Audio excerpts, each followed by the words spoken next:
E te mau nun ai, a whara maina te man o te nun a. A whatara maina te a ai o te mau mea teito. Ia hiti mai te marmarama ini ai te pō, ia a te ao no amuri a. Mon nom tahitien est Fana. Je suis accompagné de flèches en bambou munies de pointes en bois de fer et d'un carquois en bambou. Originaire des îles de la Société, j'ai été taillé dans du bois de hourou, l'arbre à pain, et paré d'une corde en fibre végétale. Je suis un arc.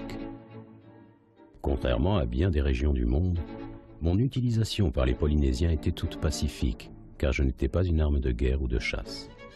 Ma fonction était des plus ludiques.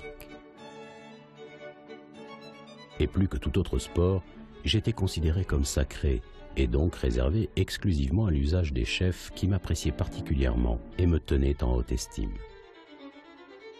Avant toute compétition, les concurrents devaient se rendre au Marae pour accomplir des rites spécifiques avant de revêtir leur habit d'archer et s'équiper.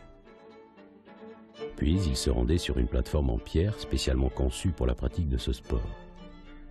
Posant un genou à terre, chacun devait décocher ses flèches en essayant de les envoyer le plus loin possible.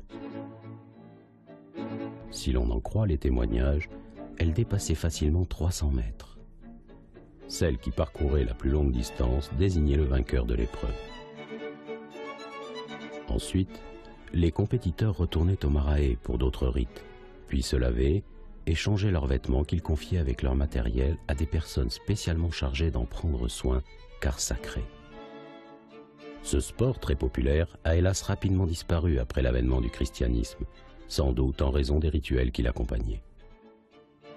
Moi, je suis recueilli entre 1821 et 1824 par George Bennett, alors missionnaire de la London Missionary Society dans nos îles.